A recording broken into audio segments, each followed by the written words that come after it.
Hello and welcome back to the podcast. Today's episode was always inevitable because, let's be honest, I do love myself a good conspiracy theory. Now stay with me because if you've listened to my previous episodes, you know I would never steer you wrong. If nothing else, I promise you will come out on the other side of this one with at least a few laughs and some intriguing questions. I have done the research, I have read and watched dozens of hours of material and footage on the topic from both sides of the aisle. Those who believe that the earth is flat and those who believe that the former are complete kooks. So, over the next 20 minutes or so, I will share why this particular conspiracy theory is so intriguing to me and what I found when I went digging. Let's start with the basics. If you've never heard of the flat earth theory, you'll be wondering what on earth I'm even wittering on about. So let's start with canon, the accepted understanding of what the earth, the galaxies, and the universe look like. This will all be very familiar to you. Just cast your mind back to some of your early social studies lessons of being introduced to a globe, a sphere spinning on its axis and rotating around the sun, which is about 150 million kilometers away. Our solar system orbits the Milky Way galaxy, and our galaxy is hurtling through the universe at dizzying speeds and will eventually collide and merge with another galaxy, Andromeda. This is called the heliocentric model, which simply means that the sun is the center of our solar system, which is in turn the center of our galaxy. Now, for a simple explanation of what flat earthers believe, picture in your mind's eye this same globe with the North Pole facing straight up. Imagine cutting a small hole in the bottom and spreading the globe out like a flat piece of paper.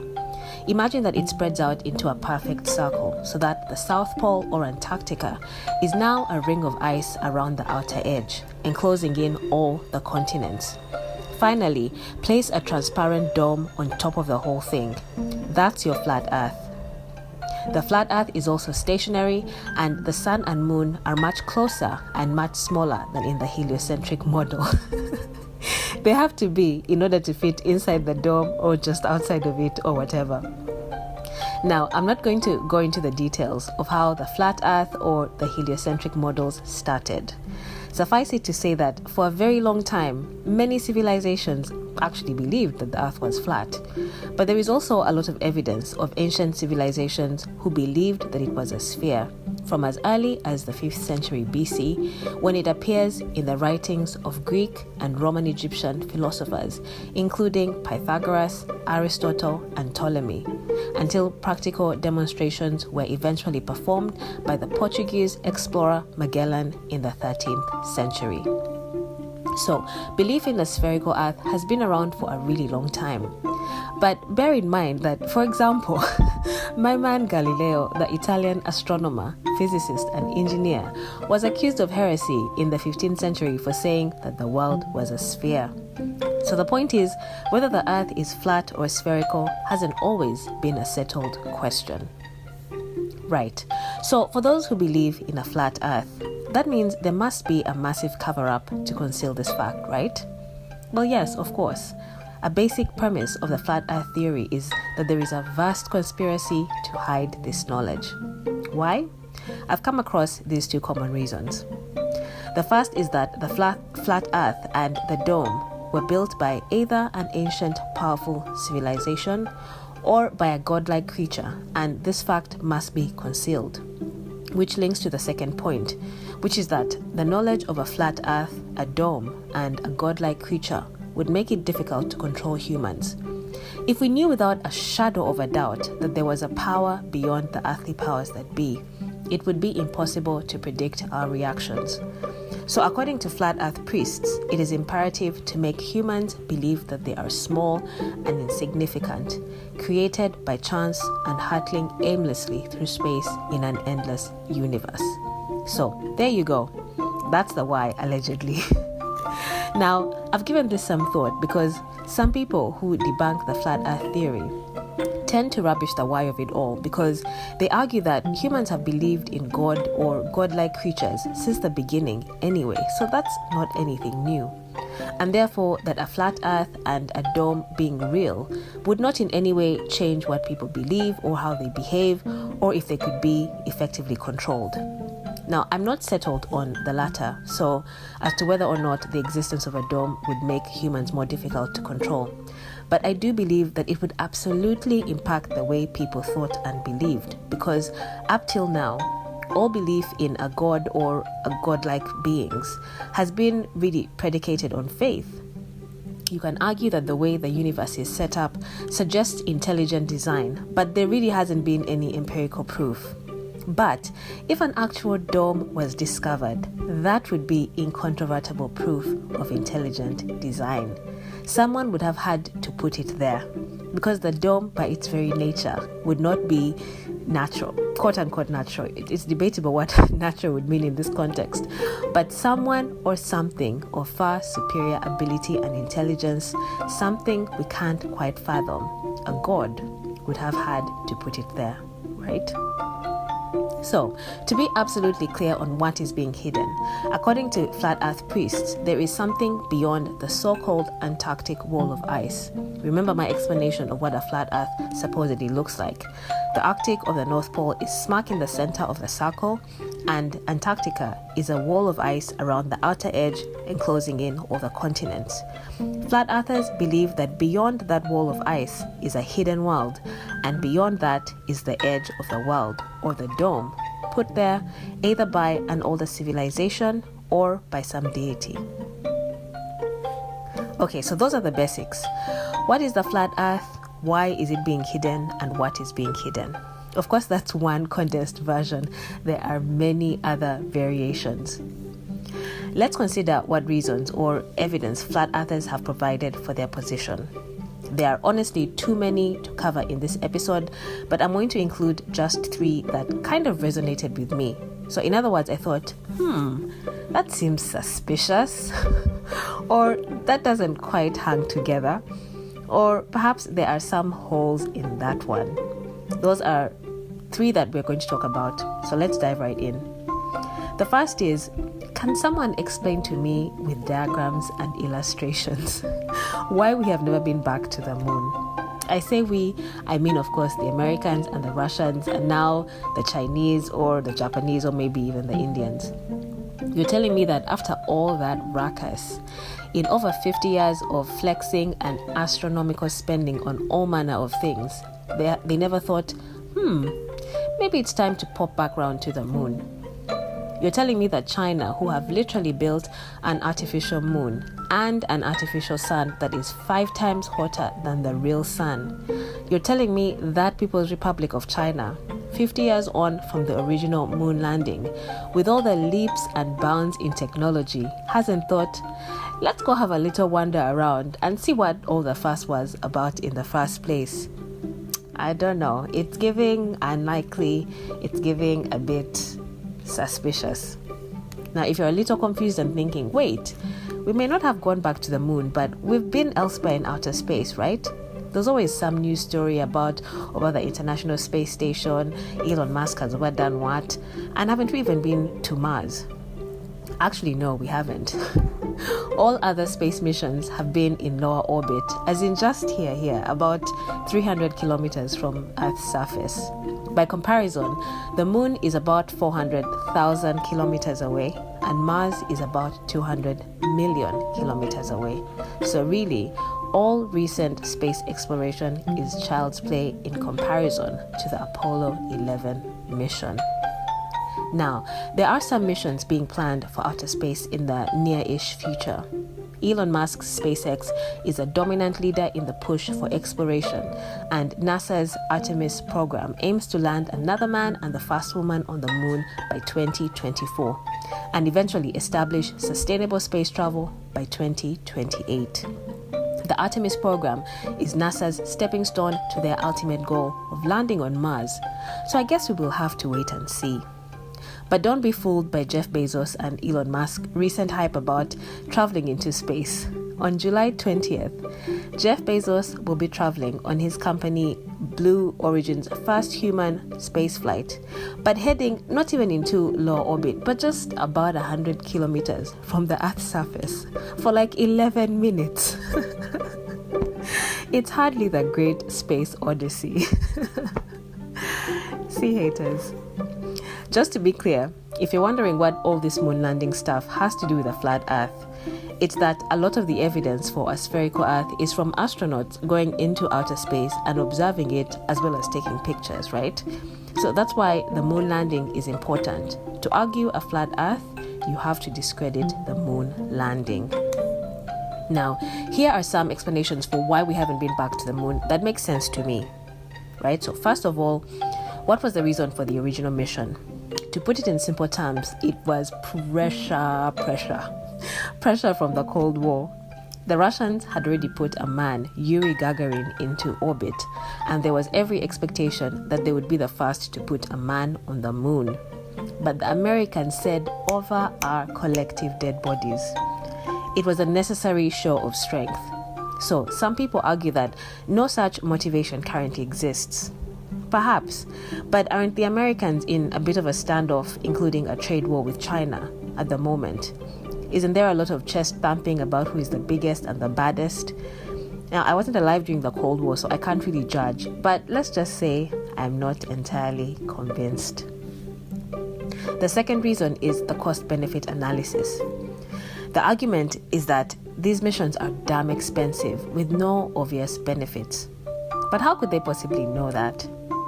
The Apollo 11 mission spent about a day, 21 hours on the moon, including 7 hours of sleep. Imagine going to the moon and sleeping. But what did they actually discover about the moon in like 14 hours? The US would go on to complete 6 crewed missions to the moon, which landed a total of 12 astronauts on its surface. It's not clear what they were able to discover. I guess that would be partly classified. Regardless, the cost-benefit explanation does sound reasonable, but again, it's not completely airtight. So, those were 2 explanations for why, quote-unquote, we haven't been back to the moon that made sense. Now, here are 2 that don't make any kind of sense to me. The first is the question of the Van Allen belts. In layman's terms, this is a zone of radiation around the Earth that, in theory, should have made it impossible for the astronaut to enter outer space without receiving a lethal dose of radiation. This was a massive problem for the Apollo 11 team until it wasn't. It's not clear how that problem was solved. In fact, I read somewhere that the records and paperwork explaining how this problem was fixed were lost. Alternative explanations are that actually the Van Allen belts are not that deadly. Well, are they or are they not deadly? The NASA Orion mission that's preparing to journey to Mars stated in the now infamous Orion Trial by Fire video that they have to solve that problem before they can make another attempt. Well, didn't they solve it 50 years ago with Apollo 11? I've reviewed explanations for what was said in that video that run along the lines that most of the current technology is different to what was used 50 years ago, so they have to adapt whatever methods they originally used. But it's not completely convincing, let's just say. Finally, there have been assertions that the original Apollo 11 mission was in such a hurry the first time round so as to beat the Russians that the systems built were not the most efficient and records were not maintained. This has made it harder to prepare for a second mission. Sorry, what? Okay, now that I am really struggling to swallow. You didn't keep records of the first moon landing. Okay. Sure. Anyway, those were my questions about why we've not yet been back to the moon or anywhere in outer space for 50 years. In part 2, I explore just 2 more reasons or evidence that flat earthers put forward for their belief, why I think people are drawn to this theory, and my conclusions on the whole thing. So stay tuned. This is the 90s. No, but do stay tuned and I'll be right back.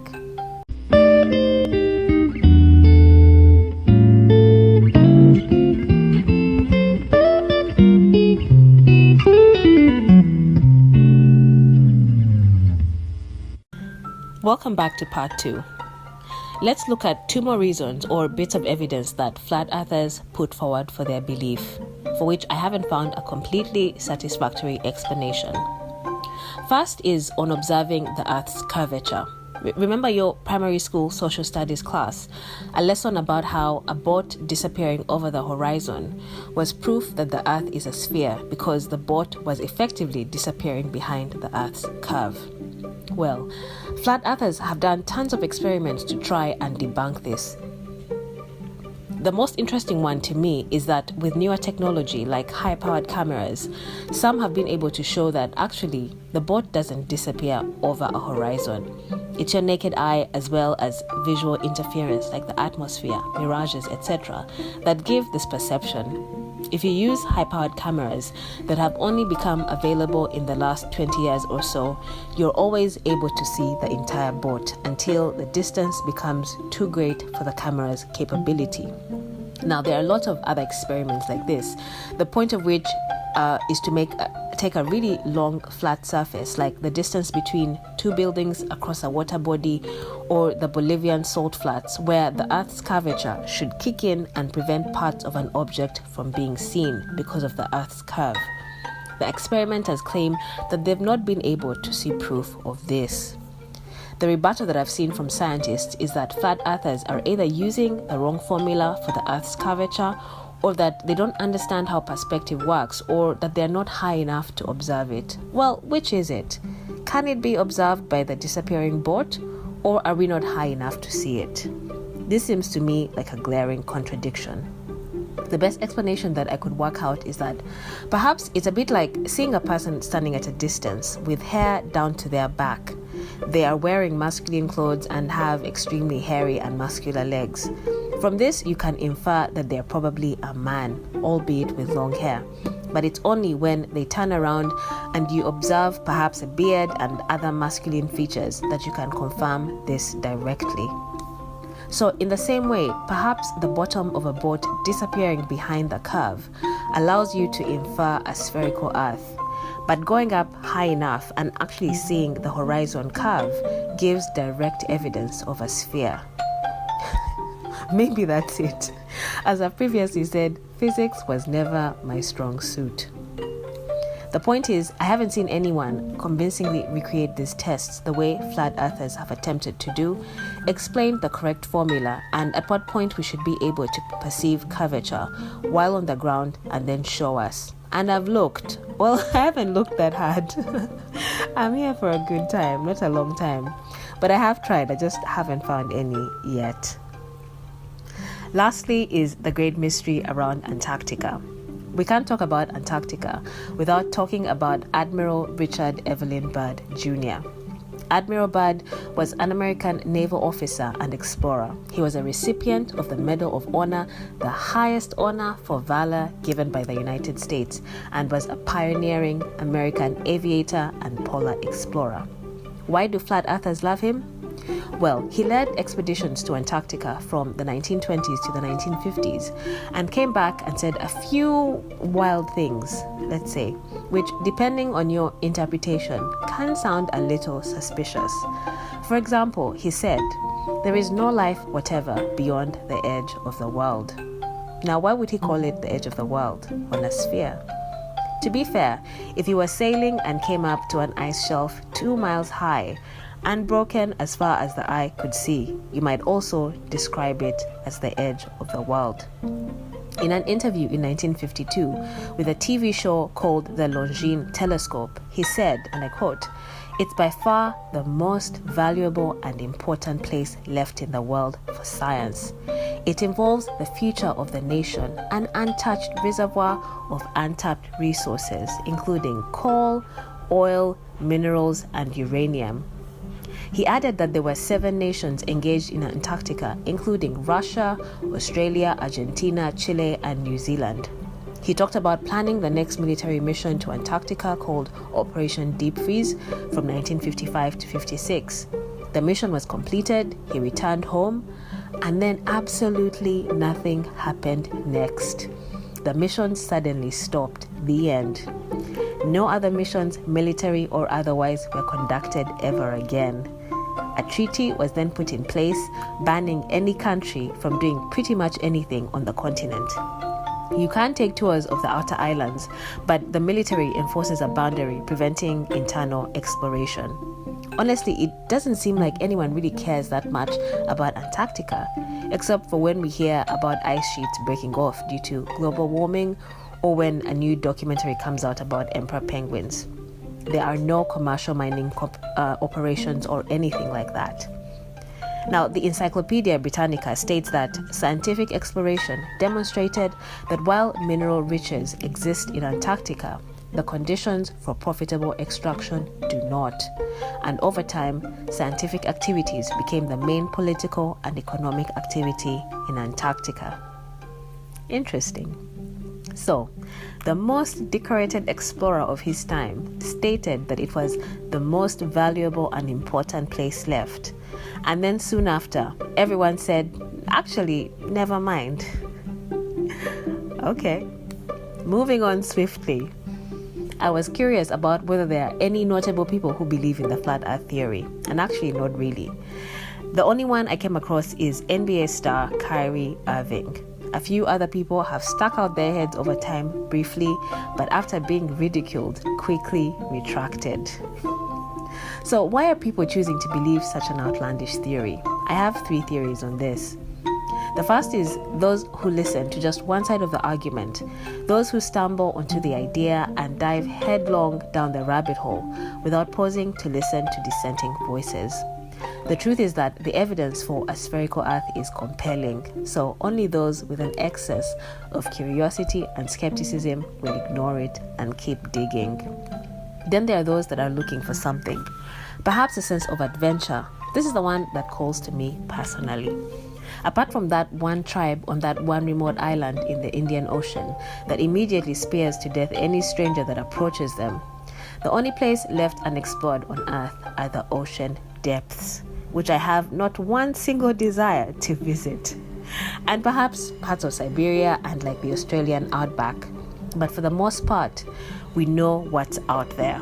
How fascinating would it be if there really was someplace unexplored on this little rock?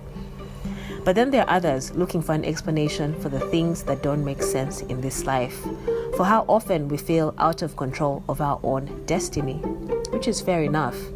Unfortunately, this is where you often find that the path of the flat earther crosses with extreme Christian evangelicals, alien hunters, 9/11 deniers, anti-vaxxers, COVID deniers, and white supremacists and the MAGA crowd.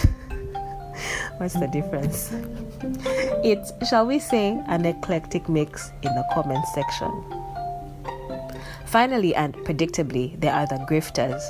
As with every conspiracy, there is money to be made. There are actual flat earth conventions where thousands of people pay to attend and listen to their favorite flat earth pundit and buy lots of merchandise. And these can be really lucrative. So what are my conclusions? Well, the evidence for a spherical earth is pretty overwhelming. You just have to type into your browser "flat earth debunked" and you get reams of explanations that make sense. The flat earth model is simply unworkable. It can't explain measurable distance between geographical locations, as well as variations in the seasons and variations in day and night. For the flat earth to work, you have to assume a vast conspiracy, and that's a monumental task. That the moon landing was fake, the International Space Station is a hoax, that NASA, the Russians, and pilots are all in on it, that entire scientific fields of study are basically a hoax, like geology, physics, astrophysics, and astronomy, which is the study of celestial bodies. You also have to ignore the evidence of your own eyes. For example, the fact that all other planetary objects are spherical and that lunar eclipses cast a spherical shadow of the Earth onto the moon. Of course, if you believe the first, that it's all a huge conspiracy and that everything has been faked, then it will be easy for you to disbelieve your very eyes. Finally, you have to trash science as a concept. Observations and experiments going back thousands of years, as far back as the ancient Greeks. So, there we are. I did find some intriguing questions that haven't been completely answered, and it's been a wild ride. We shall continue to explore. Until next time, thanks for listening. Give us a like and a follow if you enjoyed the episode. I hope you'll be back for the next one. Goodbye for now. Hello, just a quick update from editing Kentaro here. So the more I think about Antarctica, the less sense it actually makes. If you recall, I mentioned in the main podcast episode that the Encyclopedia Britannica states that scientific exploration demonstrated that while mineral riches exist in Antarctica, the conditions for profitable extraction do not. End quote. So, Antarctica is rich in mineral resources, but the frozen conditions prevent profitable extraction. Meanwhile, billions are being spent trying to colonize space, which has even more inhospitable conditions, including a field of lethal radiation. And in Europe and elsewhere, large corporations have been willing to destroy entire ecosystems in order to extract oil resources via processes like fracking. But it's Antarctica that lacks the conditions for profitable extraction. Make it make sense, because the math isn't mathing. Anyway, as you were.